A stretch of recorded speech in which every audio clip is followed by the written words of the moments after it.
Hi everyone, this is Kevin Molis, the Malden Police Chief. Today is Friday, August 9th, and I'm here to give you some updates on some of the criminal activity that's been going on over the past week or so, and also to give you some information about some upcoming events. I'm not in uniform today, dressed a little casual, but it is Friday and I still wanted to get some information out to you.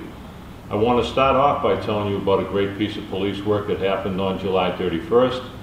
Officers received information that an attempted bank robbery had just occurred in Citizens Bank in Malden Square, and a description was given out. The reason why this was an outstanding example of police work is based just upon a description. Many of the officers working that shift were able to relate that description to a person that they had in mind.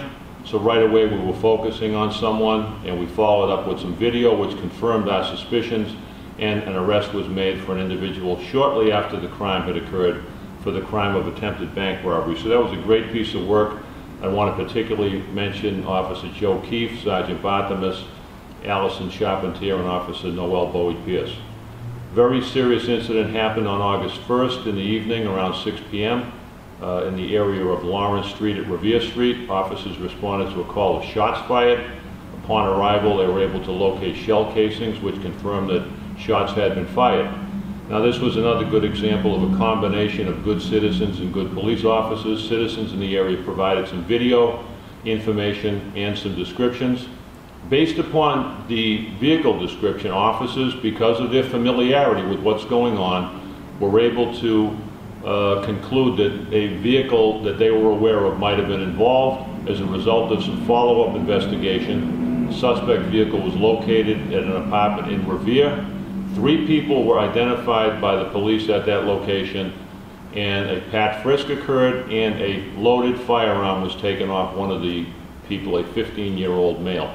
So 3 people were arrested in connection with this shooting. I want to let you know that no one was injured. It doesn't appear that anyone was hit. Although the motive of this incident is unclear, we do believe that it was not a random incident and there was some underlying reason for that. I want to say something that I always do. We've seen a recent uptick in the crime of overnight car breaks, and as I've often tried to have people pay attention to my advice, most of the times, and particularly recently, the majority of the cars were unlocked and people left valuables in the car. But I am happy to tell you that we have been able to make some arrests as a result of good police work and, again, good citizens. But on August 5th, during the late evening hours, officers responded to a piece of commercial property on Franklin Street on a report of some suspicious activity. The officers investigated, located 2 people on the property in a U-Haul truck that we believe were in the process of stealing. So 2 people were taken into custody. Again, a great piece of police work by Sergeant Barthamus, Allison Charpentier, Officer George Lopez, Officer Eddie Choi, and Amanda Grenier. I want to commend all of them. That was a great piece of police work, because these crimes don't always happen in isolation, and people go on to continue to commit those type of crimes. Along that same theme, though, overnight crime. August 6th, during the overnight shift, officers take a motor vehicle brake report on Porter Street, get a description from a good citizen about who they observed in the area, a male riding a bicycle with a particular type of clothing. Officer Gus Khrushchevsky, out on patrol, very alert, very attentive, sees someone subsequent down the street riding a bicycle fitting the description. He conducts a stop. Further inquiry reveals that this person had in possession many items that were able to link to a number of thefts. And in his possession he had loose change, cell phones, phone chargers, a master key for an automobile, and a number of items that were clearly left inside unlocked vehicles. So I want people, again, pay attention to that. We have a 17 male that we arrested for this crime. Even last night, right after midnight, a good citizen again on Clifton Street observed a suspicious male walking by, looking into cars and actually checking car doors to see if one was unlocked. If you leave your car unlocked, you're inviting someone to enter the vehicle. So as a result of that description, officers converged on the area. Detective Mitch Montina, very observant, saw a suspect in the area, Officer Steve Bellavere joined in the investigation. The suspect fled. A perimeter was set up, supervised by Sergeant Nick Cox. They successfully apprehended a suspect who had in possession burglarious tools. So again, another good piece of police work, a good arrest, and we have someone in custody for that crime.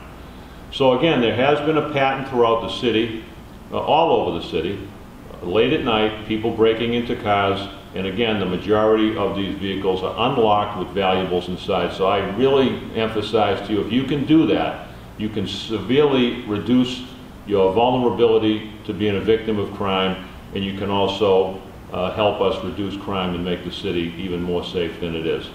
I always try to accentuate the positive as the song goes, so I want to point out that this past week we participated in National Night Out at McDonald's Stadium. There are a lot of people that made this possible, members of the police department, members of the community, and local businesses who assisted us with some of the supplies we needed. It was a great night. Members of the department got to interact with hundreds of members of the public who were provided food that was cooked by the officers. The SWAT team gave a demonstration. There were a number of activities for people of all ages, and I was there, and it was a tremendous example of a community and the police department coming together. I couldn't have been more proud and more pleased with the way that event took place. And I want to thank all the members of the department who participated, but particularly I want to tell Detective Renee Kelly that this probably would not have been possible without her enthusiasm and her incredible organizational skills, not only in that, but in the Junior Police Academy. So this is something we will be doing next year.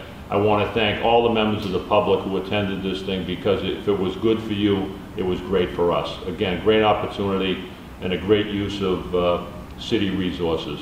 So I'll end by telling you that, you know, I couldn't be more happy to be your police chief. I couldn't have been more happy when I was given the job to be a Malden police officer.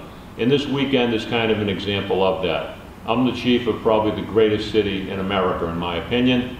And there are events that are taking place each and every day that make me feel that way. But this weekend is a good example of what type of community this is. In Edgeworth, where I live, will be the 90th St. Rocco Festival from Friday, Saturday, and Sunday. This is kind of a great example of what this community has always been and continues to be. 90 years ago, the Italian immigrants in that neighborhood initiated the Feast of St. Rocco, and that has been an unbroken tradition that continues to this day. It's a great example of people coming from another country and bringing with them their rich culture, their faith, and their personality, and who they are, and bringing it to Malden, and because of it, making Malden a better place. So when I think of St. Rocco's, 90 years, to this day I can look at my police commissioner, Salvatore Giannetti, Dom Famano, the Angelo family, everybody. You know, I don't want to leave anybody out, but this is a great example of people who came here and brought with them something that continues to be great each and every day. As a sign of the newness of this community and where we are going and where we will continue to go and grow, on Saturday at Lincoln Commons there will be the first ever Caribbean Festival. It's being put on by a local person, and it's going to be from 9 in the morning till 3 in the afternoon. There will be music, there will be food, there will be culture, there will be fun, and there will be getting together. So I encourage anyone to go to Lincoln Commons on Saturday from 9 to 3 and participate and enjoy the Caribbean Festival. The last thing I'll mention is Malden again, a community rich in diversity, many people from different faiths, and I'm aware that this Sunday members of the Muslim faith will be celebrating a feast called Eid al-Adha, and I know that members of the local mosque will be gathering together to pray, and I know that Muslims from all over the community will be remembering this solemn feast. So that's what's been going on in the city. I'm very happy to talk to you like this. I enjoy seeing you out on the street. I greatly appreciate the honor and privilege of being your police chief, and I continue to look forward to serving you, and my police department is always ready and available to do whatever we can to make you safe. Thank you, God bless, and I guess I can say Viva St. Rocco.